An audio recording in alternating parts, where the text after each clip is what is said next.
Listo, monseñor, adelante, tiene la palabra. Paz Inverencial, buenos días para todos los hermanos que me están escuchando en Colombia, en América Latina y en otras partes de los continentes europeo y asiático y africano. Estamos en el proceso de llevar adelante una cátedra titulada El Yo Psicológico. Esta cátedra del Yo Psicológico, el maestro la hizo en una tercera cámara. Y en esta tercera cámara se dialogó ampliamente al principio, se hicieron unas preguntas al maestro y yo las he leído varias veces con el ánimo de que ustedes no la olviden y la recuerden siempre. Cátedras donde al maestro le preguntan, por ejemplo, de qué están formados los yoes psicológicos, cómo se forman.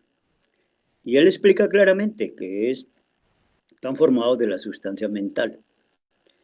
Y luego el maestro nos dice que nosotros tenemos que aprender a hacer el trabajo, pero que para poderlo hacer tenemos que valernos de la voluntad y la conciencia. Algo así como lo que él habla de la voluntad consciente. Entonces, ya estamos adelantados en esta cátedra y quiero continuar adelante explicándoles a ustedes algunos aspectos que el maestro nos toca en esta cátedra. Dice el maestro que cuando el yo quiere continuar aquí y en el más allá, se autoengaña con el falso concepto de un yo divino e inmortal. Óigase bien eso. Y eso es lo que uno escucha en muchos hermanos, que el yo se les mete como mística subjetiva y entonces o se declaran maestros o se declaran discípulos exaltados, en fin, hacen miles de declaraciones que lo único que son es eso, declaraciones y nada más, porque realmente no tienen la capacidad ni la fuerza para ni siquiera mantenerse en la enseñanza viviendo los tres factores, como es el caso del factor de el morir psicológico, el nacer espiritual y el sacrificio por la humanidad.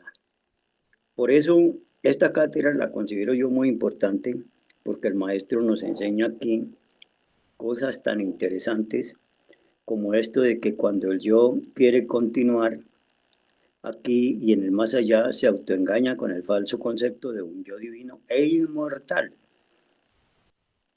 Y dice, ninguno de nosotros tiene un yo permanente y ni siquiera poseemos legítima individualidad. Esto cualquiera de nosotros los estudiantes gnósticos tendría que llegar a reconocer que no tenemos individualidad. Nosotros en la vida cotidiana tenemos muchas, pero muchas variaciones, muchos cambios, vueltas y revueltas, como se dice popularmente. Pero mantenernos en una estabilidad única es muy difícil porque el agregado está tentándonos para manipularnos en cualquiera de nuestros cerebros. Si no puede con el pensamiento, entonces se va al sentimiento. Y si no puede con el sentimiento, entonces pone en actividad el motor en la acción mediante el centro motor, el centro instintivo y el centro sexual. De manera que no es pues difícil que nosotros nos salgamos de un estado eminentemente personalizado en una sola, diría yo, consecución del manejo de un tema. Fíjese que a veces nos cuesta trabajo permanecer en un solo tema que estemos desarrollando. Es más, si vamos a hacer oración, en las mismas oraciones somos interrumpidos por el agregado psicológico. Él busca la manera de distraernos, bien sea con representaciones de la mente, bien sea con acciones sentimentales, bien sean con movimientos que no tienen que ver con el trabajo de la oración que estamos haciendo. Ahí nomás podríamos nosotros darnos cuenta de la realidad y de la forma como este elemento subjetivo nos trabaja, nos manipula y nos maneja. Entonces, creer que el agregado psicológico va a continuar en el presente y después de la muerte y de todo eso, como un yo divino, eso es absurdo. Él continúa después de la muerte, pero está en una dimensión esperando que se nos dé otro cuerpo físico para él empezar otra vez a instalarse en ese cuerpo. De manera que ese es el oficio. Ninguno de nosotros tiene un yo permanente y ni siquiera poseemos legítima individualidad. Si pensamos en cada yo como una persona diferente, podemos asegurar en forma enfática lo siguiente. Dentro de cada persona que vive en el mundo, existen muchas personas. Óigase bien. Eso sería lo ideal. Lo ideal sería ser capaces de darnos cuenta cuándo está actuando en nosotros, una X persona, cuándo es reemplazada por otra y otra y otra y otra. Y eso no termina, la actividad es permanente. Y si queremos comprobar eso, hay una manera que no es tan difícil, y es vigilando nuestra charla interior. Nosotros cuando vigilamos la charla interior nos damos cuenta que en un momento determinado habla un ego, después habla otro, después habla otro, después habla otro, y están en permanente algarabía ahí, unos y otros. Y de ahí es donde salen hacia el sentimiento, hacia la acción. O muchas veces es el mismo sentimiento. El agregado se instala en ese cerebro emocional y desde allí empieza a influenciar el intelectual y el motor instintivo sexual. De manera que eso está casi que más que comprobado, que nosotros no somos la misma persona ni siquiera por un minuto, porque dentro de nosotros habitan muchas personas. Así que, dice el maestro, cada una de estas personas lucha por la supremacía, quiere ser exclusiva y cree ser el todo. Es decir, esa persona cuando se adueña de nuestra máquina humana, se considera que él es todo, que lo tiene todo, que lo maneja todo. Y no es así, porque muy fácilmente es desplazado por otra parte. Dice aquí que lucha por la supremacía, quiere ser exclusiva y cree ser el todo, aunque solo sea una parte, claro. Él se siente como que si fuera el todo, pero es una sola parte, nada más que una sola parte. Así que sobre esa base podemos nosotros estar muy claros y muy concretos en que el trabajo que estamos haciendo es un trabajo que se debe manejar con sumo cuidado, con suma concentración, con suma dedicación, con sinceridad, con lealtad por la doctrina. Y esa lealtad no es con las demás personas, es con nosotros mismos para no permitir que el agregado psicológico nos siga manejando. Dice el maestro que no podremos jamás conocernos a sí mismos sin la autoobservación. Aquí vuelve el maestro a insistir con el sentido de la autoobservación psicológica.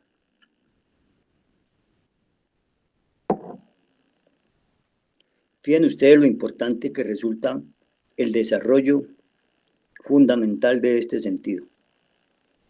Nos dice el maestro que no podremos jamás conocernos a sí mismos sin la autoobservación. Si este sentido que todos los seres humanos lo tenemos, aunque está atrofiado porque no lo usamos, si empezamos a usarlo, entonces vamos a encontrar fácilmente que el sentido de la autoobservación psicológica se empieza a desarrollar.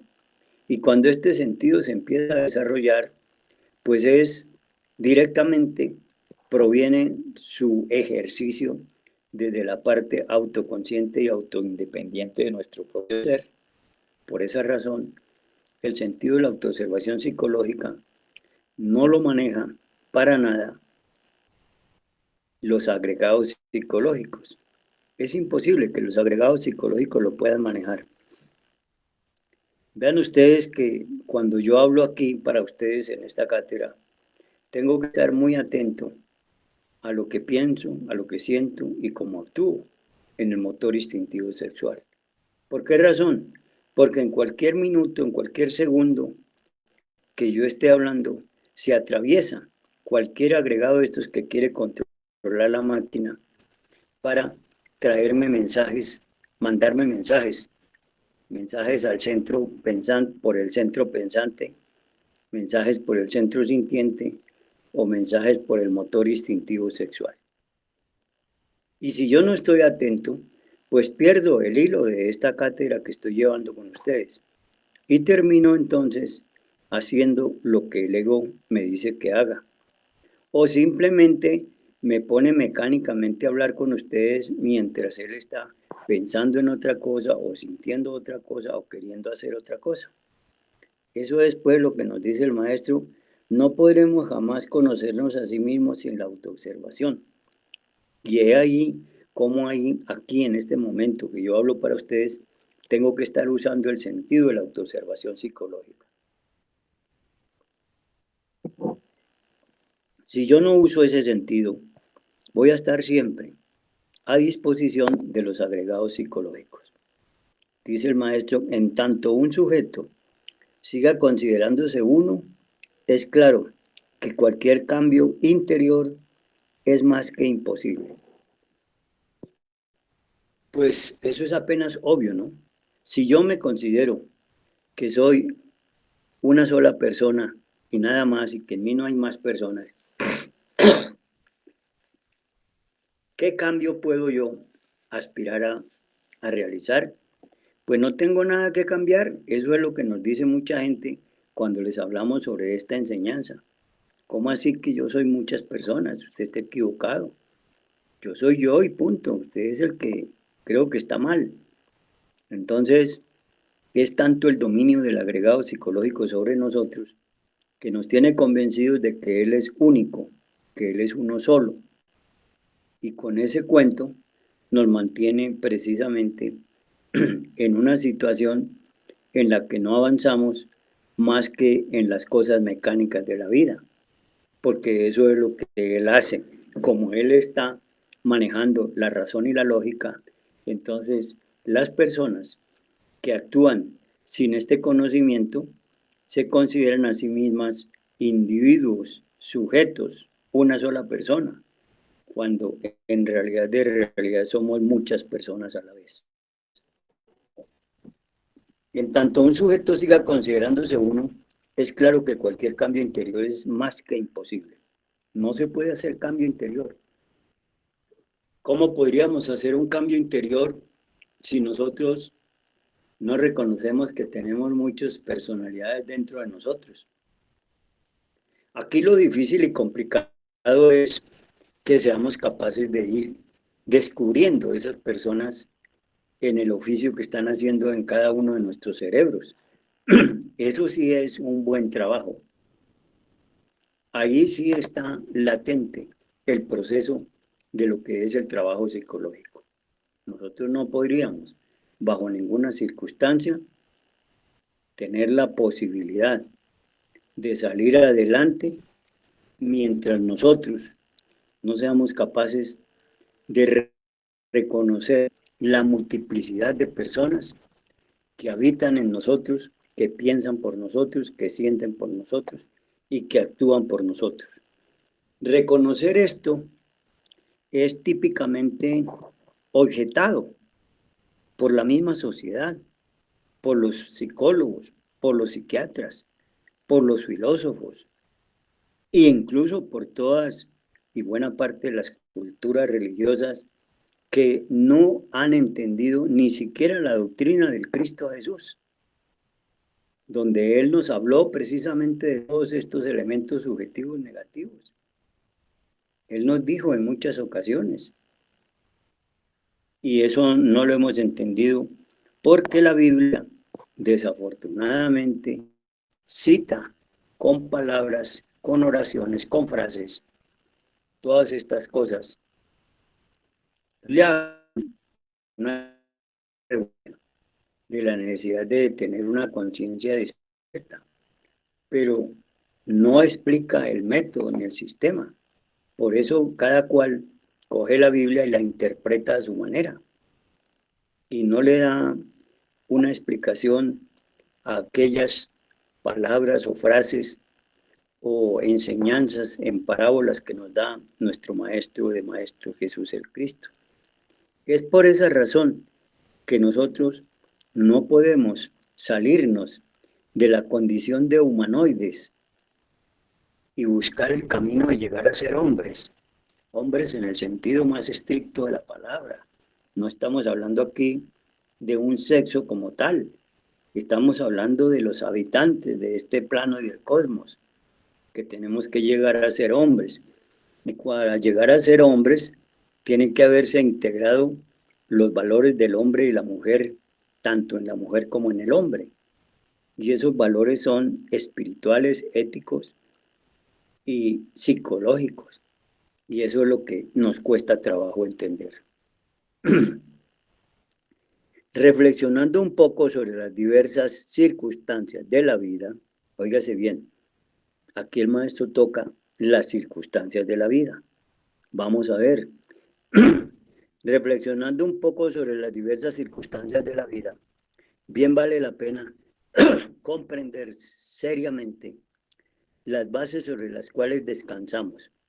Es decir, si reflexionamos un poco sobre lo que son las circunstancias de la vida, vamos a descubrir sobre las bases sobre las cuales descansamos, es decir, nos apoyamos, nos fundamentamos. Vean ustedes lo que nos dice el maestro. Una persona descansa sobre una posición, sea social, sea una posición profesional, etc. Otra descansa sobre el dinero, la cantidad de dinero que tenga y la influencia que puede ejercer con él, etcétera, etcétera. Dice el maestro, lo más curioso, ya seamos ricos o mendigantes, es que necesitamos de todos y vivimos de todos. Esto es un hecho muy concreto. La gente piensa que el rico no necesita del pobre, claro que necesita. ¿Quién le hace los oficios domésticos en la casa? ¿Quién trabaja para su empresa? Etcétera, etcétera. Hay que tenerlo muy claro, que todos necesitamos de todos.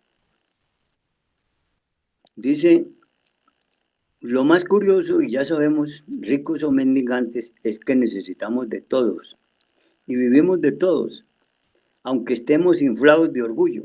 Es decir, aunque nos creamos muy importantes, la verdad es que necesitamos de todos, sin excepción.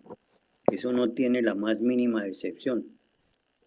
Así que sobre esa base es importante que lo dejemos bien claro. Lo más curioso, y ya seamos ricos o mendigantes, es que necesitamos de todos y vivimos de todos, aunque estemos inflados de orgullo. Vean ustedes, dentro de todo esto nos creemos muy fuertes y somos espantosamente débiles. Ya el maestro nos ha dicho esto en Psicología Revolucionaria, cuando cita casi las mismas frases diciéndonos que el ser humano o humanoide es espantosamente débil. Un simple dolor de muela lo dobla, un dolor de estómago nos dobla y un desprecio nos dobla. ¿Cuántas cosas nos pueden pasar y caemos doblados, aunque estemos henchidos de orgullo? Es urgente autoobservarse de momento en momento con el propósito de conocer claramente los fundamentos sobre los que descansamos, las bases sobre las cuales se descansa psicológicamente.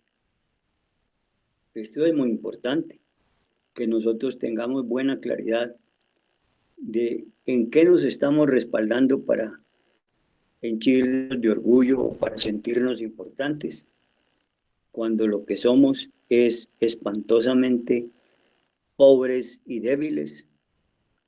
Dice el maestro que es urgente autoobservarse de momento en momento, con el propósito de conocer claramente los fundamentos sobre los que descansamos, las bases sobre las cuales se descansa psicológicamente.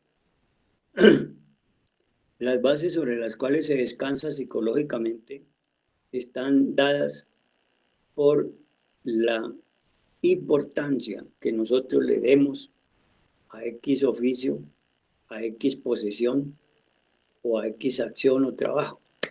Ahí está la importancia. Por ejemplo, los que estamos en la enseñanza gnóstica nos podemos fundamentar en que sabemos mucho, otros en que manejan los elementos de la naturaleza, otros en que saben curar, otros en que se comunican con los mundos internos y con los dioses. Y vean ustedes cómo los gnósticos tenemos mucha más posibilidad de caer en estos errores que la misma gente de afuera, porque la gente de afuera lo hace por ignorancia, pero nosotros que ya tenemos este conocimiento, ¿por qué no somos capaces de aceptar que estamos fundamentados en algo que es supremamente gaseoso, que no tiene la menor consistencia? Porque el orgullo no tiene consistencia. El orgullo es algo sustancial que manipula, pero que no tiene ningún fundamento esencial.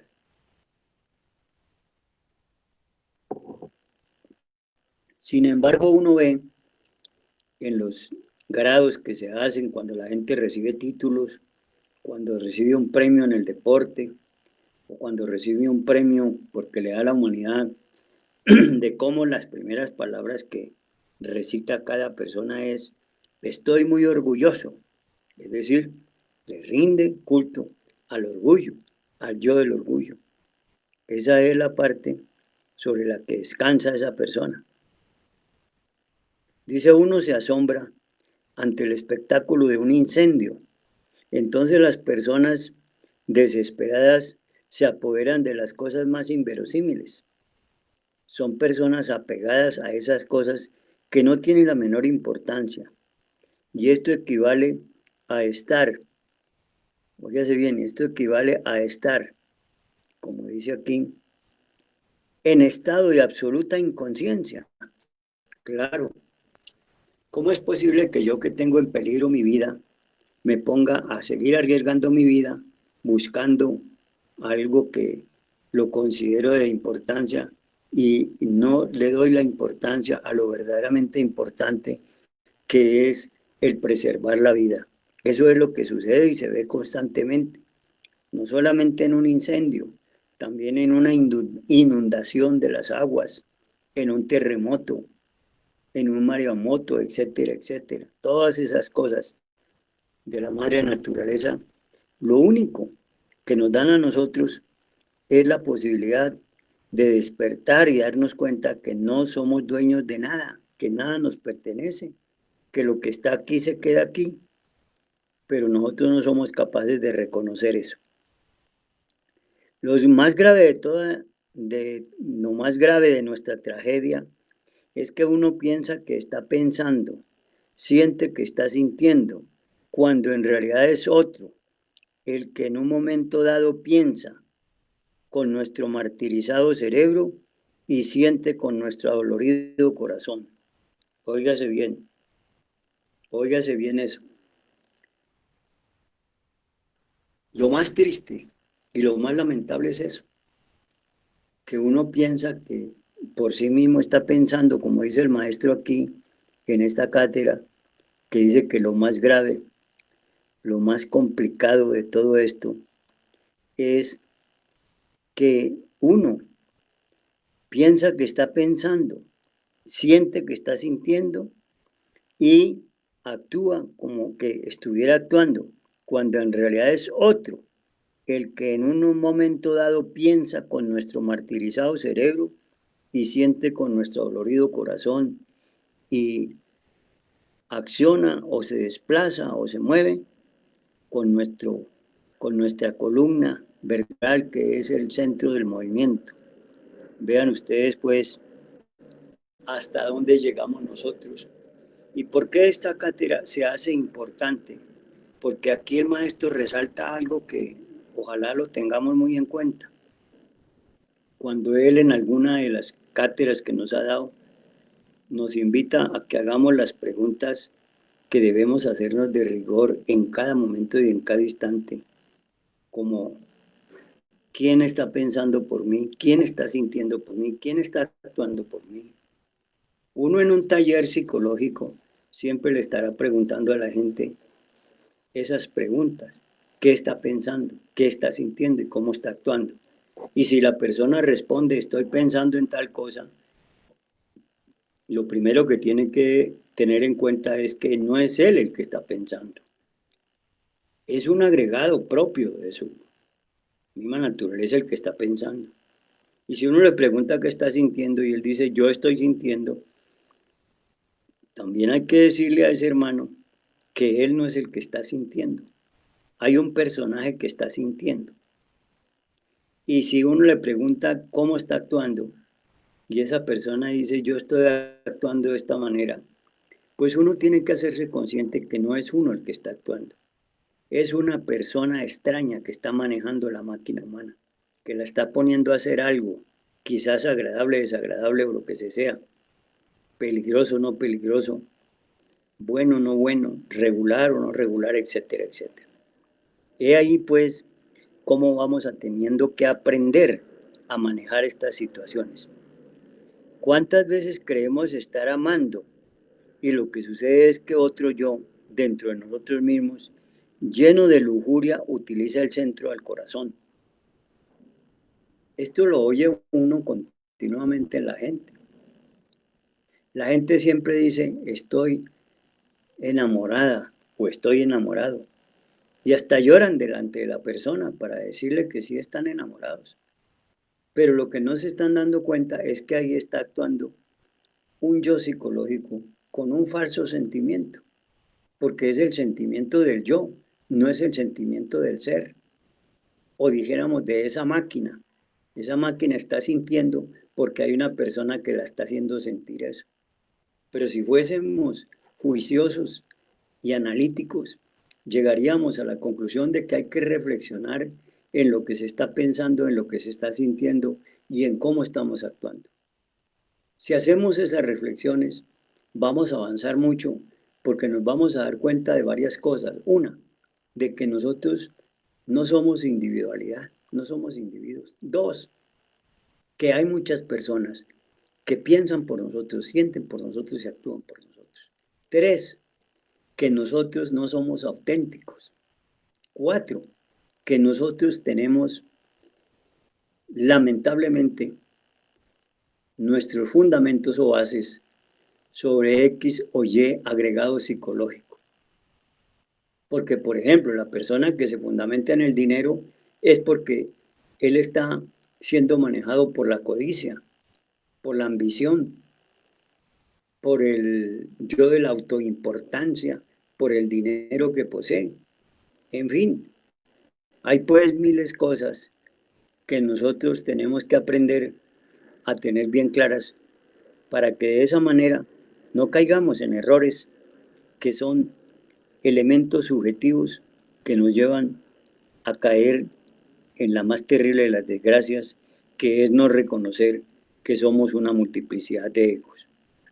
Así, estimados hermanos, que vean ustedes cómo el maestro nos va haciendo desarrollar estas cátedras y nos dice cuántas veces creemos estar amando y lo que sucede es que otro yo dentro de nosotros mismos, lleno de lujuria, utiliza el centro del corazón.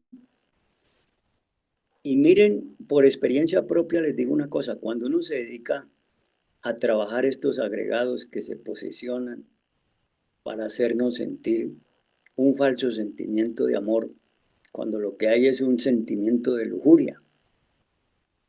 Cuando hacemos ese trabajo, llegamos a la conclusión de que realmente nosotros no somos auténticos. Y lo más triste de todo esto es tener que reconocer que la gente sigue por este camino y por eso hay cantidad de fracasos en las relaciones de pareja, hay cantidad de fracasos en las relaciones de amistad, hay cantidad de fracasos en las relaciones culturales o espirituales, religiosas, etcétera, o filosóficas. Llega pues uno, cuando ya va entendiendo esta enseñanza, a no reaccionar tanto en la vida. Es cierto que es muy difícil no reaccionar, Eso lo tenemos que admitir, aunque nos cueste trabajo. Es bastante difícil no reaccionar. Nosotros, lamentablemente, somos víctimas de estos sujetos, de estos individuos, de estas personas, que son múltiples. Y ellas no tienen ningún valor ético, ningún valor moral, ningún valor eminentemente espiritual como para detenerse en un momento determinado. Es cierto que hay yoes buenos, porque eso también lo tenemos que ver aquí en la enseñanza. Eso nos lo explica bien claro el maestro. Hay yoes buenos. Por ejemplo, un yo bueno es el yo gnóstico. La gente le gusta la gnosis y le encanta la gnosis, y ese yo que en otra existencia estuvo manifestándose, vuelve y se manifiesta. Y la persona va a la gnosis y la conoce y le gusta. Y dice amarla y dice quererla. Pero al cabo del tiempo está renunciando a ella o se va para otra religión, otra cultura. ¿Por qué? Porque el yo gnóstico ya se fue de ahí y aparecieron los yoes que les gusta otra religión, que les gusta otra cultura religiosa, que les gusta otro tipo de actividades. Vean ustedes pues cómo ocurre esto. Hay muchas personas que empiezan a estudiar una carrera X y en medio de ese estudio de esa carrera dicen, no, esto no es lo mío, yo voy a buscar otra cosa. Hasta que al fin encuentran otra cosa y eso lo llaman claramente como la iniciativa propia. Entonces, lo que hay que mirar ahí es que en otras existencias nosotros tuvimos ese oficio, esa profesión, y la desempeñamos bien. Entonces llega un momento en que por ley de recurrencia vamos encontrando el camino que nos introduce en esa profesión otra vez y la volvemos a repetir. ¿Y cuántas veces la repetiremos? Pero la repetimos inconscientemente, que es lo más triste y lo más lamentable. Cada que venimos, hasta presumimos de que somos muy inteligentes. Y resulta que no es que seamos muy inteligentes, es que eso ya lo habíamos hecho en pasadas existencias. Hay casos que uno ve, como el caso de niños que lo llaman prodigios o genios. Y la gente le da eso demasiada importancia. Lo ponen quizás por encima de los valores de Dios. O, en el mejor de los casos, incitan a decir que es Dios que le otorgó esas propiedades y esas condiciones, tanto intelectuales o del tipo que sea. Pero la verdad sea dicha, y eso lo sabemos porque así se ha detectado, es que son gentes que han tenido unas existencias muy altas en el plano intelectual o en el plano en el que se destaquen, puede que no sea intelectual. Hay personas que no tienen mucho estudio intelectual, pero que les va muy bien en los negocios o les va muy bien en X o Y cosas que se pongan a hacer, pero es por lo mismo, es exactamente igual. ¿Que cómo se diferencia entonces una situación de estas de una situación de altos valores espirituales? Pues no es tan difícil diferenciarla, porque la persona que muestra valores trascendentes espirituales es un ser que ya ha encarnado a su real ser, a su Dios interno, a su Cristo íntimo. Y entonces, claro, viene con poderes y superpoderes. Es el superhombre de que nos habla el maestro, no del superhombre que nos habla Nietzsche. No, señor. Estamos hablando del superhombre que es posible que surja. Nietzsche habla del superhombre, pero él no lo explica en la forma como lo explica el maestro. Él llega a decir que hay un superhombre y entonces la gente que lee las obras de Nietzsche llegan a la conclusión de que Nietzsche está diciendo que sí se puede por los medios y mecanismos intelectuales lograr ser un superhombre. Y ahí no hay tal razón. Que Nietzsche sabía lo que estaba diciendo, sí, pero al ponérselo al mundo, al escribirlo, el mundo no lo entiende, no lo comprende.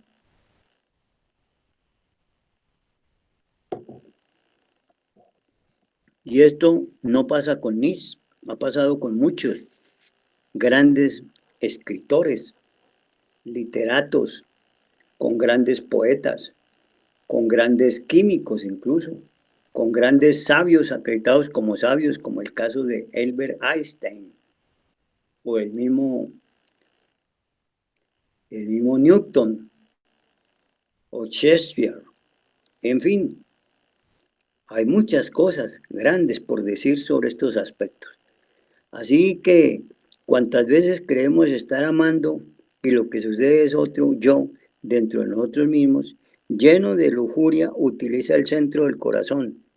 Por eso las parejas gnósticas que están en la enseñanza gnóstica deben estar revisando de momento en momento y de instante en instante si están buscando cultivar el amor o se están dejando manipular de los yoes, del apego, del afecto, del sentimiento, del falso sentimiento, de los celos, de los recuerdos, en fin, tanta cosa que se asimila, el ser humano o humanoide la asimila como amor. Ahí hay que tener mucho cuidado, porque si una buena pareja se logra ir entendiendo, porque encontró los rasgos de la simpatía y cultivó esa simpatía a conducirla hacia el cariño mediante un trabajo que hace, y si ese cariño después lo elevó con su trabajo a la comprensión creadora para encontrar la adoración de ese ser querido, pues encuentra los caminos del amor, pero de resto no. De resto se puede volver una, como pasa en la gran mayoría, una costumbre de convivencia, donde los matrimonios pueden durar 30, 40 años o hasta la muerte, pero son matrimonios que encontraron un método de convivencia. Son raros pues los matrimonios que permanecen unidos, refugiados en unos valores del amor. No vamos a decir que no los haya, claro que los hay. Los han desarrollado como bien lo estoy explicando. De la simpatía pasan al cariño supremo. ¿Ve? Vean ustedes, eso es muy importante que nosotros lo tengamos en cuenta, para que las parejas, cuando tengamos oportunidad de hablar con las parejas, lo veamos como es. No porque una persona tiene relaciones íntimas sexuales con otra, está en el amor. Ese es el oficio del amor. Allí se desarrolla el amor. Pero para desarrollar el amor hay que tener cualidades y condiciones éticas formales. Eso no es tan sencillo ni tan simple. A medida que uno trabaja sobre sí mismo, va comprendiendo cada vez más y más la necesidad de eliminar radicalmente de su naturaleza interior todo eso que nos hace abominables. Óigase bien esto, que este párrafo también nos ayuda mucho a comprender cuál es el camino de la revolución de la conciencia. ¿Cuál es el camino de la revolución de la conciencia? El camino de la revolución de la conciencia no es otro que el de comprender, como bien lo va diciendo el maestro, que ese proceso del trabajo psicológico en forma honesta, en forma cordial y sincera, leal con nuestro propio real ser, nos puede llevar por ese camino de la comprensión. Pero para llegar a la comprensión, recordemos que el maestro nos dice claramente que si queremos encontrar la comprensión creadora, tenemos que asociar el ser con el saber. Si nos ponemos a destacar cosas espirituales que no vivimos, estamos caminando por un falso sentimiento del ser.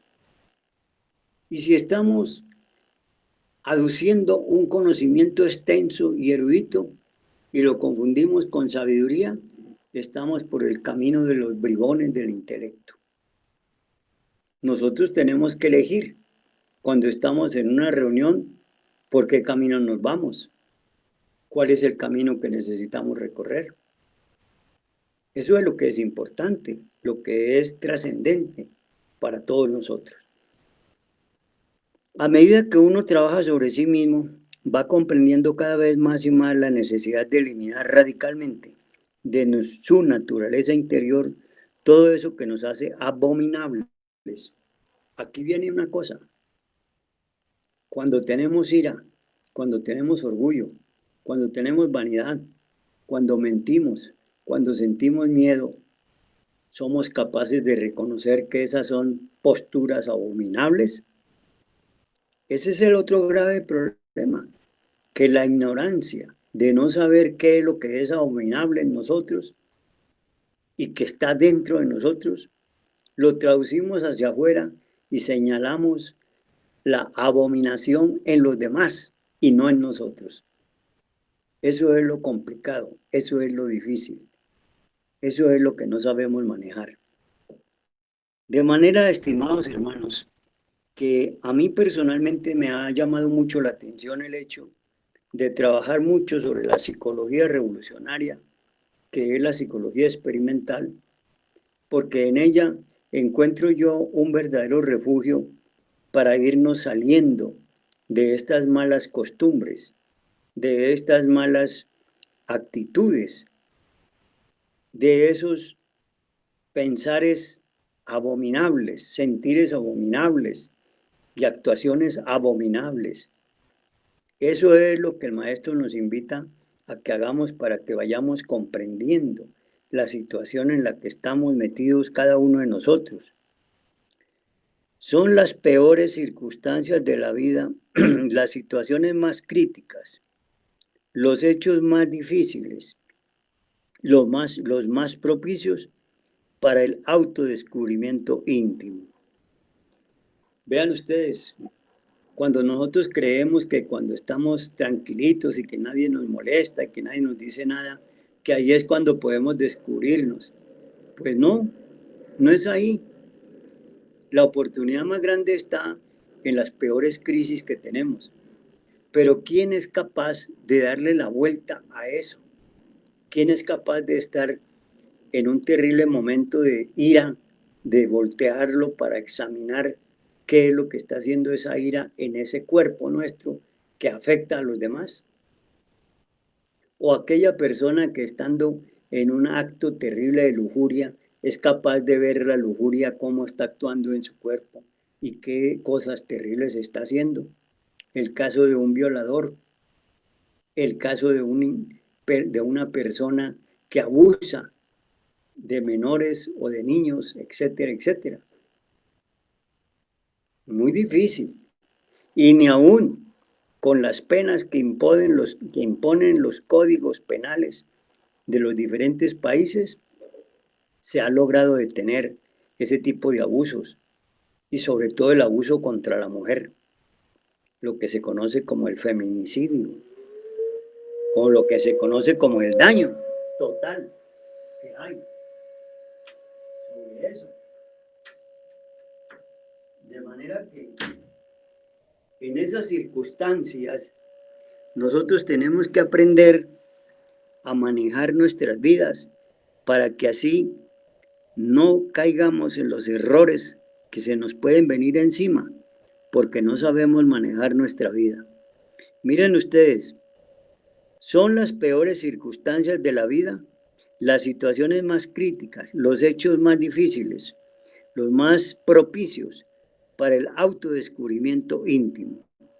O sea, que deberíamos de tomar en cuenta que cuando estamos en esos hechos, allí es donde tenemos que hacer el trabajo de momento y de instante en instante. Pero mi pregunta es, ¿cuántos de nosotros los estudiantes somos capaces de reconocer y de tener la capacidad para ese tipo de trabajo que se nos invita aquí a hacer? ¿Cuáles de nosotros podríamos en un momento, en un instante, poner un pare, ser capaz de detenernos y de examinar inmediatamente nuestros tres cerebros: el cerebro pensante, el cerebro sintiente y el cerebro actuante. Si fuésemos capaces de examinar eso, encontraríamos grandes enseñanzas y encontraríamos allí la forma de ir desintegrando esas fuerzas perversas, memistofélicas, que nos asedian de instante en instante y de momento en momento. Nosotros tenemos un poco, no solamente tenemos el problema de lo que se nos ve o vemos en los demás como vicios, defectos, no sé, todo lo que sea, sino que tenemos dentro de nosotros un lado oculto. Y ese lado oculto no lo destapamos. No lo destapamos para nosotros y no queremos conocerlo o no lo conocemos porque no nos hemos dedicado a buscar cómo observarlo. Y así creemos que somos muy buenos, cuando en realidad tenemos por allá dentro de nosotros guardados muchos elementos subjetivos negativos que lo único que están haciendo es mantenernos esclavizados en este mundo sin poder desatarnos de esas cadenas que nos esclavizan, que nos han impuesto estos elementos, estas personas, estos sujetos que son invisibles a la vista común y corriente, pero que tienen su existencia real y trabajan en nuestro propio cuerpo. Dice el maestro, si uno, en vez de perder la cabeza, identificarse, fascinarse con las cosas de la vida, se acordase de sí mismos, descubriría con asombro ciertos yoes de los cuales jamás tuvo ni la más mínima idea o sospecha. Ahí estoy diciendo anticipadamente lo que el maestro nos señala. Si en esas crisis difíciles fuésemos capaces de observar minuciosamente toda manifestación en cualquiera de nuestros cerebros que quiera condicionar y manejar la máquina humana, pues haríamos el mejor de los trabajos. Pero mire, en mis años que llevo en esta enseñanza, yo voy a las reuniones, he asistido a muchas reuniones, he participado en muchas reuniones, he organizado muchas reuniones gnósticas.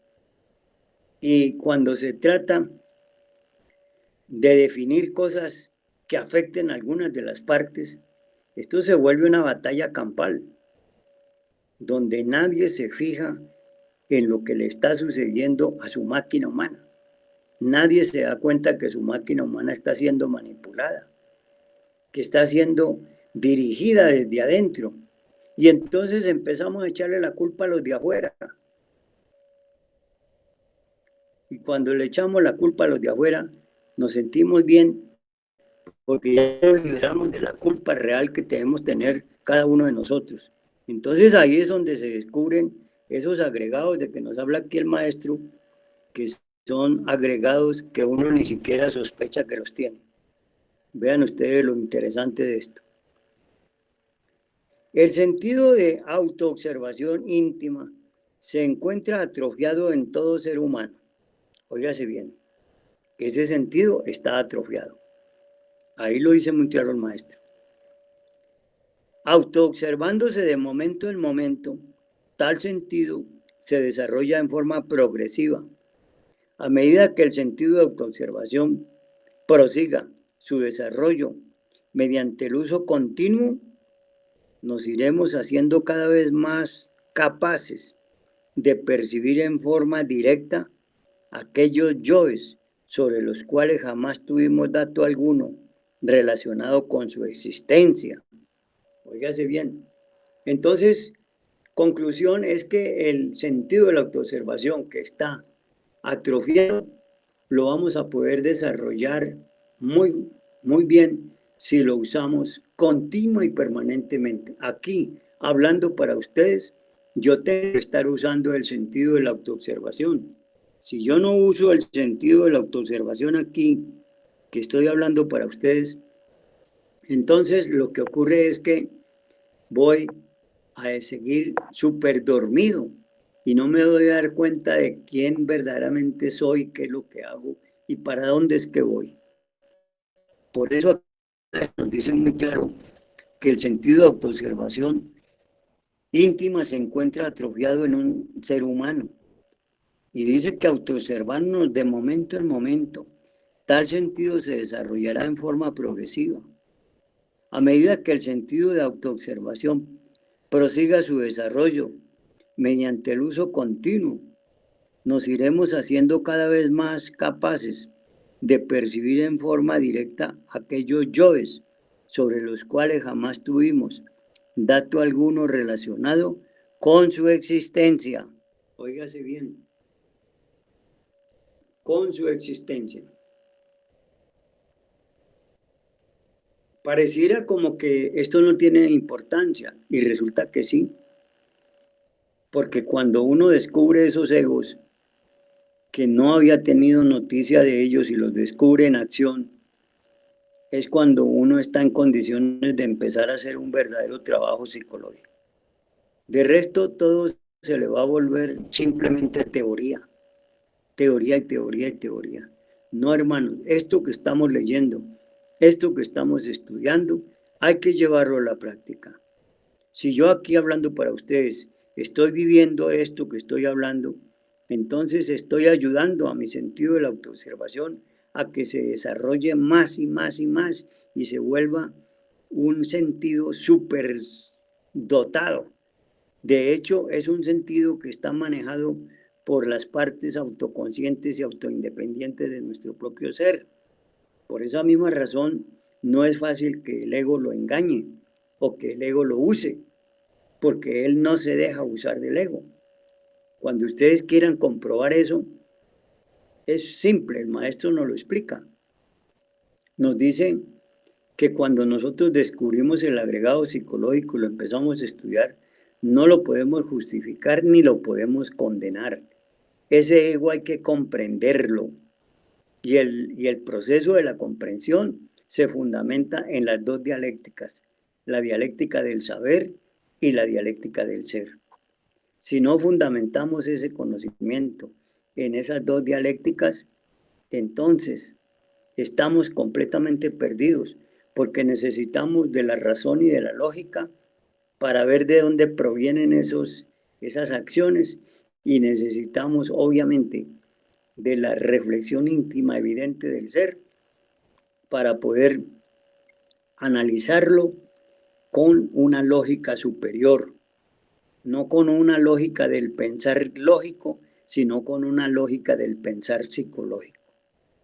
Es así como yo logro superar este proceso y avanzar en la enseñanza. De resto yo me quedo estancado. Por eso muchos hermanos que se dedican a trabajar en el arcano AZF y no trabajan sobre el morir psicológico, se van graduando de hasnamusianos. Y ahí es donde está el grave problema, porque entonces empiezan a salir con posiciones místicas subjetivas, a tratar de decir que están vivos, que están conscientes en los mundos superiores, cuando lo que están es siendo engañados por algunos diablos que se disfrazan con vestiduras blancas y míticas posiciones. Eso no se puede aceptar, hermanos, tenemos que tener mucho cuidado con esa parte. Entonces, ya sabemos que el uso del sentido de la autoobservación nos va a ayudar a descubrir esos yoes de los cuales no teníamos ningún dato, no los habíamos identificado. Entonces, así, de esa forma, dice el maestro, yoes sobre los cuales jamás tuvimos dato alguno relacionado con su existencia. Y descubrimos que cada uno de ellos tiene características psicológicas inconfundibles. Óigase bien, esa es la ventaja. Descorrer el velo y conocerles sus características inconfundibles. Cuando descubre en el agregado psicológico las características inconfundibles, está muy cercano a encontrar la comprensión de ese agregado psicológico. Dice, características psicológicas inconfundibles mediante las cuales aprendemos. Es decir, esta palabra de aprehensión significa que captamos hondamente captamos hondamente, como dice el maestro, atrapamos intuitivamente su naturaleza íntima. Óyase bien, al atrapar la naturaleza íntima del ego, estamos ya prácticamente en el punto fundamental de la comprensión creadora y esencialmente en conocer el hondo significado del agregado psicológico. Vean ustedes pues hasta dónde podemos llegar nosotros si somos capaces de manejar estas fuerzas en ese sentido y en esa dirección. Pero recordemos que todo esto es posible si somos capaces de usar el sentido de la autoobservación psicológica y especialmente en las circunstancias más difíciles, en los momentos más críticos, en las dificultades de todo tipo, por graves que sean. Tenemos que hacerlo. El maestro nos habla mucho sobre que los problemas no se resuelven, los problemas se disuelven. Y pareciera contradictorio e ilógico decir esto, pero es una verdad. ¿Por qué? Porque la gente confunde los problemas que están en la psiquis con los hechos que están en el mundo externo. Hechos, eventos, acontecimientos, circunstancias. Todo eso es del mundo exterior. Mientras que en el mundo interior están los problemas. Ahí se forman. ¿Quién los forma? Pues la percepción receptiva de los egos. Ellos son los que forman ese problema y ahí se lo meten a usted en el pensante, en el sintiente y en el actuante y no lo dejan en paz ni de día ni de noche.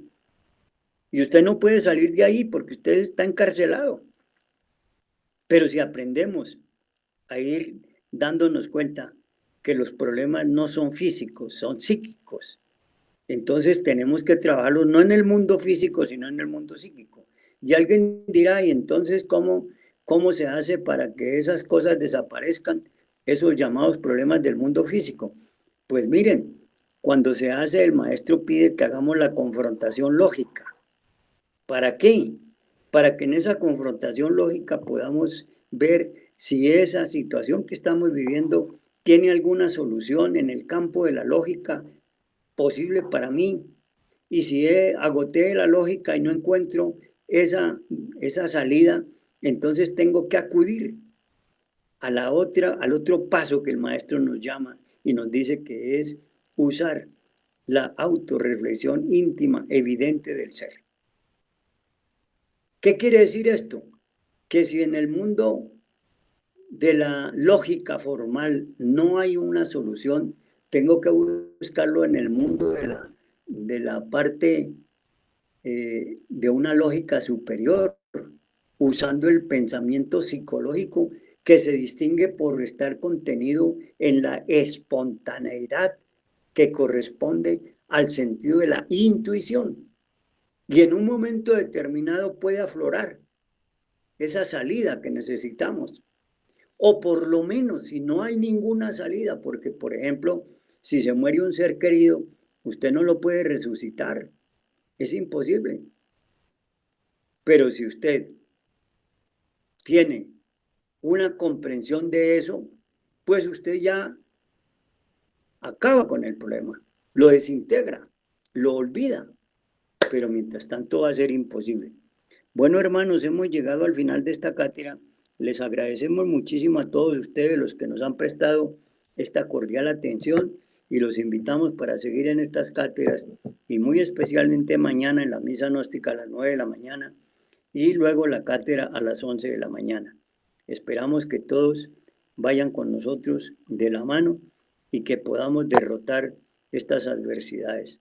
Tenemos ahora una crisis mundial, una crisis planetaria sobre toda la humanidad en el aspecto de la salud y que eso origina múltiples problemáticas. Ahí pues tenemos el material psíquico para nosotros empezar a hacer un trabajo verdadero, un trabajo honesto, un trabajo leal, un trabajo que nos muestre claramente que sí vamos por el camino de usar la comprensión creadora. Paz inverencial, hermanos.